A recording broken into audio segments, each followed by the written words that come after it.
It's the Locked On Podcast Network, your team every day. We might be a few months away from that fantasy hockey draft of yours, but it's never too early to take a look at some players that you might want to be wary of drafting next season. And of course, all of the Game 4 previews and predictions and bets that you need coming into Tuesday night's action. Let's get right into the latest episode of the Locked On Fantasy Hockey Podcast. Thank you for joining us. You're Locked On Fantasy Hockey, your daily podcast on fantasy hockey.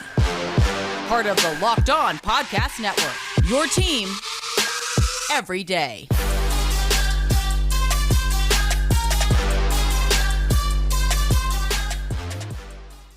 What is going on, everybody? And thank you so much for tuning back into your source for fantasy hockey news and daily degenerate gambling breakdowns. It's the Locked On Fantasy Hockey Podcast, Tuesday edition. Thank you so much for making us your first listen every single day. It's your boy, Big Flip Livingstone, here holding you down for another solo episode of the show. You've seen my work and name across such platforms as The Score, Hockey Night in Canada, Narcity Media, and others. And thank you for making us this source for fantasy news. Like I said off the top, I'm excited to be here for another solo episode. And on today's episode, I got to get to some of these daily news segments that make the bread and butter of this time of year. Game 4 between Hurricanes and Devils, Stars and Kraken. I got tee-ups and previews for Game 4. This is pivotal for all sides still riding for the Stanley Cup. I got Tuesday bets.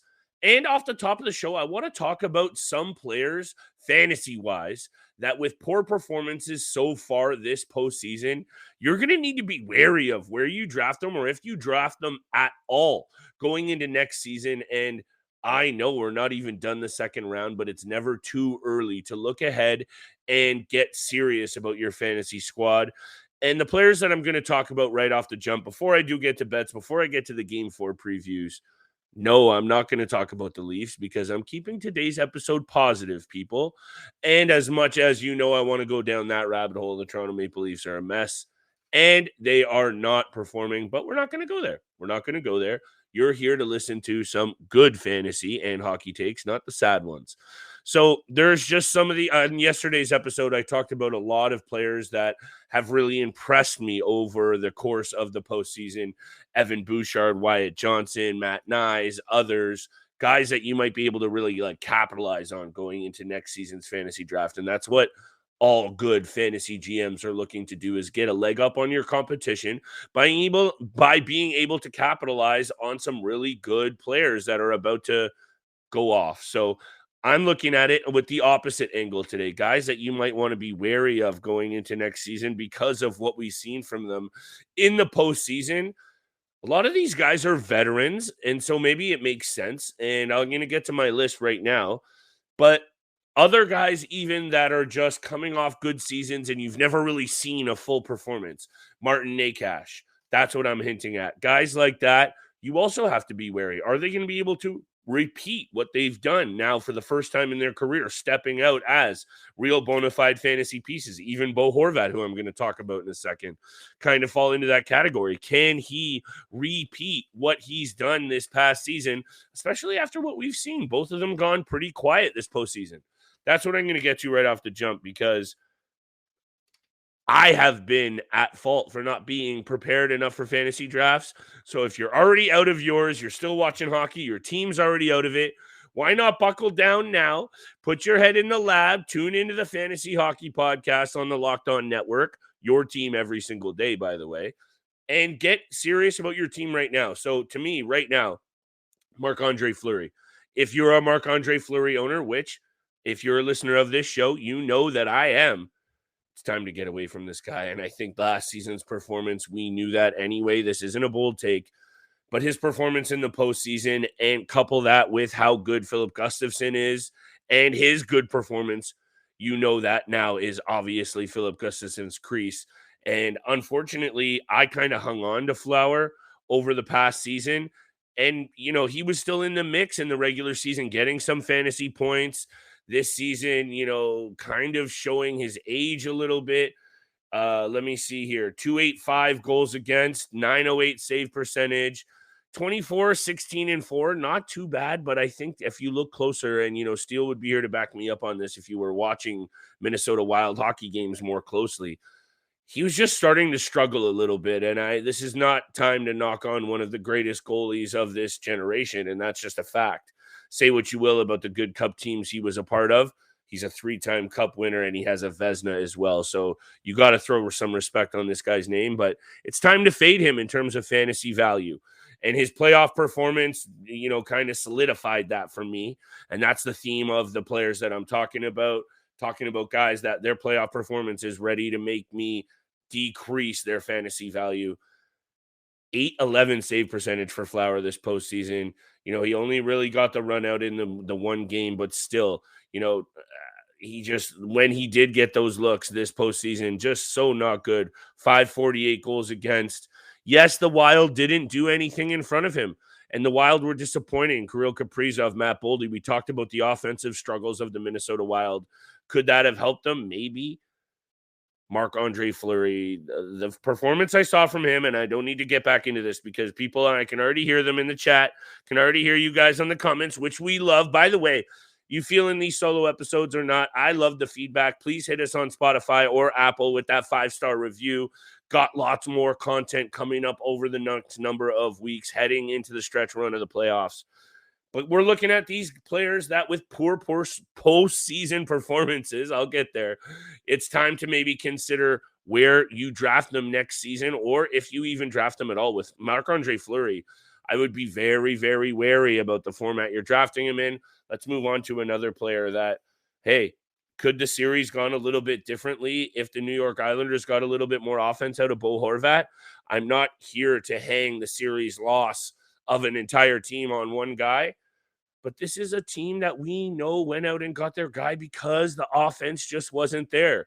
Now there's all these rumors coming out of Elliot Friedman and other pieces. Josh Bailey's going to be on his way out in New York, a longtime Islander, and as much as you might not like Josh Bailey and he's not the sexiest fantasy piece, this just is going to be more pressure on Josh Bailey, or on Bo Horvat potentially, to be that guy. And he moves from Vancouver to New York. And yes, we were all kinds of takes on his overall fantasy value. 1 goal, 1 assist this postseason for me is just not good enough. And overall, we know this Islander team can go stretches of really struggling to score. So this is where I think this guy fits the mold so much for playoff performances, hurting next season's fantasy value, which is all what I'm talking about right now. That performance coupled with what the Islanders, we know they do, looking at his numbers, 38 goals, 32 assists, 70 points during the regular season, very sexy numbers.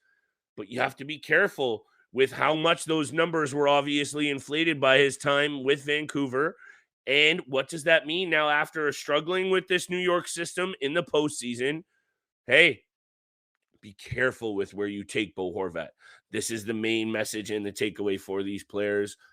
Is it his fault that the New York Islanders have a poor supporting cast and a very stingy defensive-minded first team? Absolutely not. But now the pressure is on him potentially more. He moves out of a pressure cooker situation being the captain with the Vancouver Canucks, a team that is obviously in flux and having its own issues, both on and off the ice. And he moves into a team that, yes, is more defensively tight, of course. Really good, aside from when you're talking about Thatcher Demko. I don't want to hang anything on him either. So anyway, I'm going to spit this out. Bo Horvat, be very careful with where you draft him next season. Aside from his postseason performance, just the system in New York next season, it's going to be tough. I got 2 other guys that I'm going to talk about. I'm getting a little long in the tooth on the first segment here. Holy guys and gals. Thank you for listening. I'm going to get to my next 2 players that you're going to need to be careful with next season. I'm going to get to Hurricanes Devils Game 4, Stars Kraken Game 4. My goodness, lots to talk about. Wish Steele was here with me. He'll be back tomorrow for Wednesday's episode.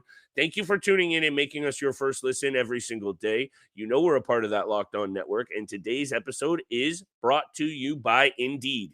Indeed is the hiring platform where you attract, interview, and hire all in one place. Instead of spending hours on multiple job sites searching for candidates with the right skills, Indeed is a powerful hiring platform that can help you do it all, where they streamline hiring with powerful tools that find you matched candidates. With Instant Match on Indeed, over 80% of employers get quality candidates whose resumes on Indeed match their job description the moment they sponsor a job. According to Indeed data in the U.S., Indeed does all the hard work for you and shows you the candidates whose resumes on Indeed fit your description immediately after you post so you can hire faster. Indeed's hiring platform matches you with the quality candidates that you're looking for instantly. Start now with a $75 sponsored job credit to upgrade your job post at Indeed.com/lockedon, of course. A offer good for a limited time. Claim a $75 credit now at Indeed.com/lockedon. Indeed.com/lockedon. Terms and conditions apply. You need to hire. You need Indeed. The following message was written by ChatGPT. Get the inside scoop on everything NHL playoffs with Locked On NHL. Join our expert hosts as they break down the latest news, games, and predictions. From the hottest players to the biggest upsets, we've got you covered. Don't miss a beat this postseason. Locked On NHL. Available on YouTube or wherever you listen to podcasts. Locked On Podcast Network. Your team every day. Thank you so much, guys, for tuning in for the Tuesday episode of your source for fantasy hockey news, the Locked On Fantasy Hockey Podcast. Here with your boy, Big Flip Livingstone, for another solo show. And thank you for making us your first listen every day. Everydayers, tomorrow on Wednesday's episode, Steel should be back. We're going to be talking about the Maple Leafs. I've been putting it off. And you guys are probably thankful that I've been putting it off because it's just a little bit of a mess. And I shouldn't say little bit because there's no little about it. Not going there. Today's episode's positive, everybody. And I'm going to keep it moving on to two more players that I think with what I've seen from this postseason, you have to be careful of where you draft them. And look, again, like I didn't want to throw any disrespect on the Hall of Fame name of Marc-Andre Fleury or a good season, actually a career season from Bo Horvat with 70 points. Patrice Bergeron as well is another player that, look, he was sick.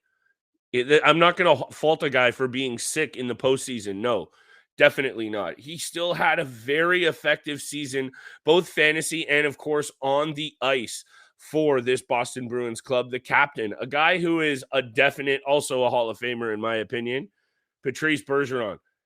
5-time Selke, a Cup winner, a Clancy winner.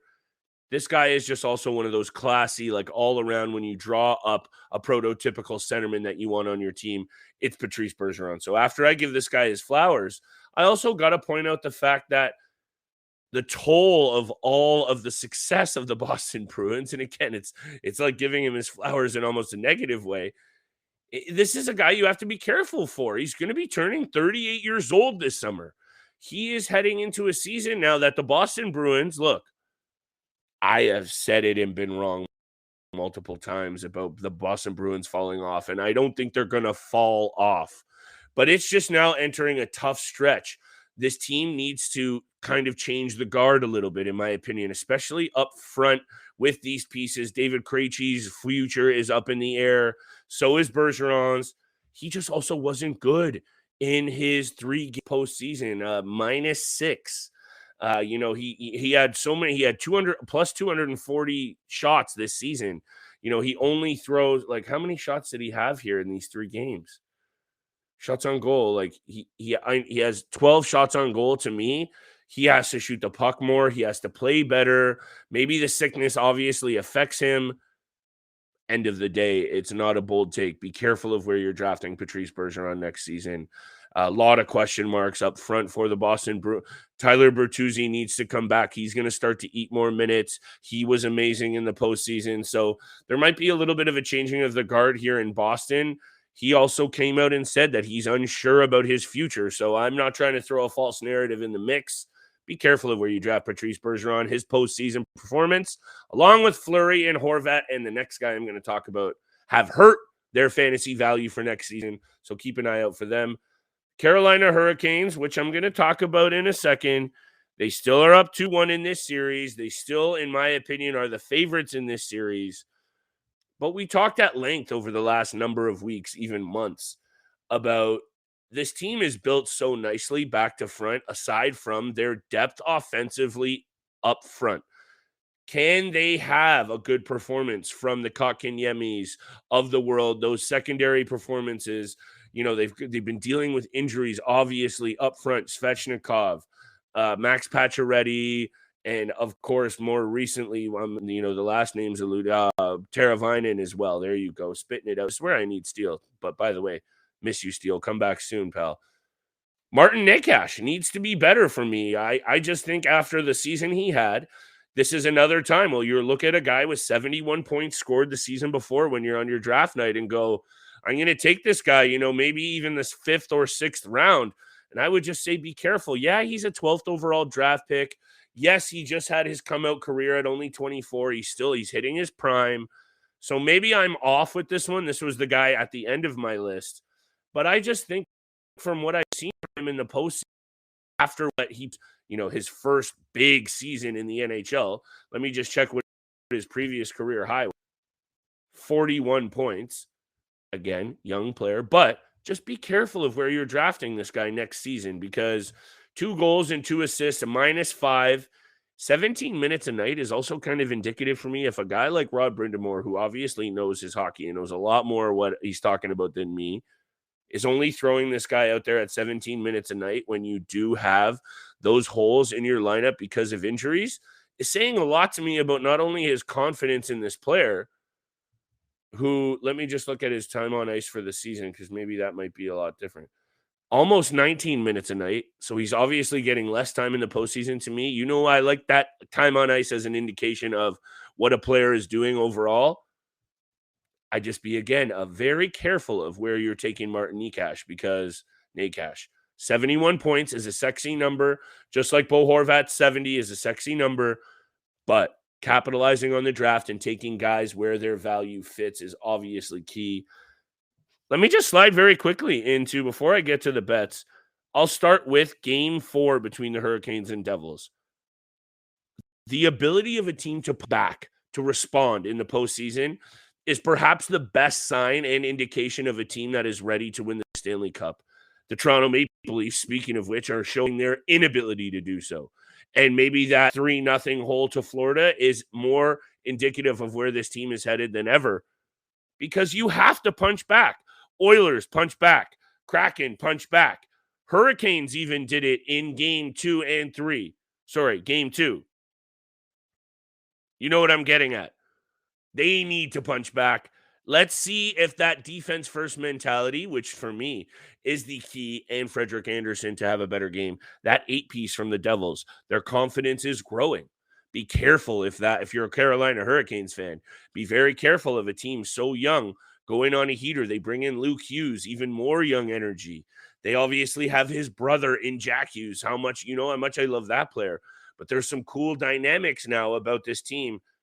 The goaltending is a situation. The goaltending is a bit concerning. 2 young guys as well, inexperienced, but maybe they're a darling team. So I would say that was my main takeaway, and my main tee up for Game 4 is the ability for the Carolina Hurricanes to, now it's their chance to respond. I was fumbling that. They were dominant in Games 1 and 2, and they got 8 in the mouth in Game 3.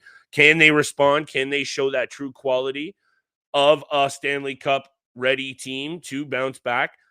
Defense has to be better.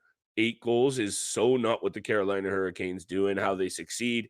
I'm going to get to my Game 4 tee-up for the Dallas Stars and Seattle Kraken in a hot minute right after this. But also, I got big-time bets for Tuesday night. I'm getting ready for a big, big night, everybody. I hope you're riding with me. Thank you for riding with the Locked On Fantasy Hockey Podcast every single day.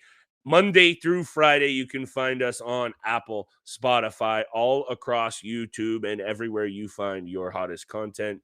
And thank you for making us your first listen. Hopefully, this season we helped you make a little bit of money, both in the bets and in the fantasy realm.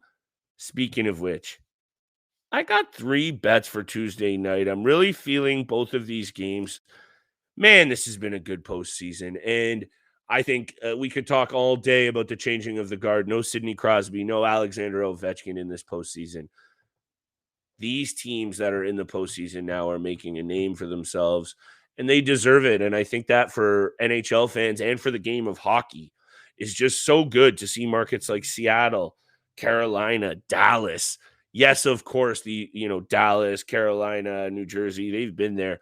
These are all, aside from maybe New Jersey, non-traditional markets. And it's just so awesome for the game of hockey to continue to hopefully grow and change and develop and adapt and just bring more of this awesome game of hockey to more people across this continent and the globe. Okay, there's my little flip TED talk for the night. Let's get down to business. Stars. Speaking of responses, Miro Heiskanen injury. I think it was the puck he took, shot on net. Heiskanen, his availability is still up in the air for Tuesday night. That's obviously huge. Got to be right at the top of your takeaways and notes if you're trying to bet on this game. But I still like the Stars to respond, and I think the Kraken are playing with house money, and that's a dangerous thing at this time of year. The Kraken, you're getting plus 115 right now, and I said teams ready, showing signs of being ready for a Stanley Cup run, scoring with a balanced attack that the Seattle Kraken are starting to do. That is one of them. And of course, you can draw so many parallels to the Las Vegas Golden Knights a number of years ago, right after their expansion entry into the league, going on that heater all the way to the cup. Yeah, you can draw those parallels, but this team is so good top to bottom. Philip Grubauer is putting it all together for them. We talked a lot about that. Yanni Gourde, Justin Schultz, Tolvanen was added. Wenberg was casted off. Alex Dunn, Vince Dunn still getting it done. Jaden Schwartz, Jordan Eberle. Credit due to the Seattle Kraken. I think you're going to see a big bounce back performance from Jake Ottinger, though. Going to get to my bets in this, in a hot second here. This Stars Kraken series, very lastly, has all the makings of a 7-game series. That was my last takeaway. And I think, again, just more down the same vein of how awesome the postseason action has been. You're going to see a lot more awesome action from both of these teams. Going blow for blow, toe-to-toe. Tuesday night bets. Let me break them off all very quickly before I get to my lock of the night, which I just teed up very nicely with that Stars preamble. Hope you guys are feeling it. Make sure you smash that subscribe button if you're on YouTube. We really, really appreciate it. Carolina on the money line. This is their chance to respond. I was talking a little bit about that earlier. Frederik Andersen is a guy who's been through the meat grinder in Toronto. We know that he can bounce back. The Carolina Hurricanes are one of the best defensive teams in the NHL, and this is where they're going to prove it. Give me the Carolina Hurricanes on the money line, and I just think also after the performance that we saw from the New Jersey Devils, look, I'm not trying to take a single thing away from when you score 8 goals in the playoffs. 4 points from Jack Hughes. Not for a second. But that's so not the Carolina Hurricanes. I think you're going to see a big response. Rob Brindamore is one of my favorite coaches in the NHL, and I think he's just such that smart guy. He's going to have this team fired up and ready to go. They're going to take the series lead back to Carolina 3-1 and then finish it in game 5. Holy, I got to count those out. That's my first bet. And right in that same idea, Sebastian Aho, 5 goals, 5 assists this postseason. Let me see here. 21 shots on net, in my opinion, needs to shoot the puck a lot more. Such a special player. He has topped out at 12 points in his playoff career, but his playoff career has been solid. 57 games, 56 points, 23 goals, and I'm really liking an Aho anytime goal here. He had one in game 3. I think he's going to get one in game 4. You get a plus 160 odd for the Aho anytime goal by the by. Also, Carolina on the money line, plus 130. I forgot to mention that. Plus 130 for Aho. I'm absolutely loving that, and I think you should be jumping all over it as well. I'm just trying to bring up the splits here for Sebastian Aho because I think over his career as well against the New Jersey Devils, he's had pretty good numbers. 13 points in 21 regular season games. Anyway, Sebastian Aho, that's my second bet. Anytime goal plus 160. And my lock of the night, the Dallas Stars. I'm not buying into the Kraken as much as everyone else is. Steele would be here to rebut me on that one. Here's why. Jake Ottinger is one of my favorite goalies in the NHL. He doesn't rarely have bad back-to-back bad performances. Scott Wedgwood had to finish the game, which, after allowing the goals that he did, I think is fair. I think you're going to see a big response. Miro Heiskanen is going to hurt this team for sure. That's a caveat, but I also, at minus 138, I thought it was going to be a way bigger number for this odd for the Dallas Stars at home. So the fact that it is minus 138, I'm really liking that odd. I'm going to ride with the Dallas Stars for, again, Carolina, respond time, Stars, respond time. I think they're both going to do it. Give me the Stars on the money line. That's my lock of the night.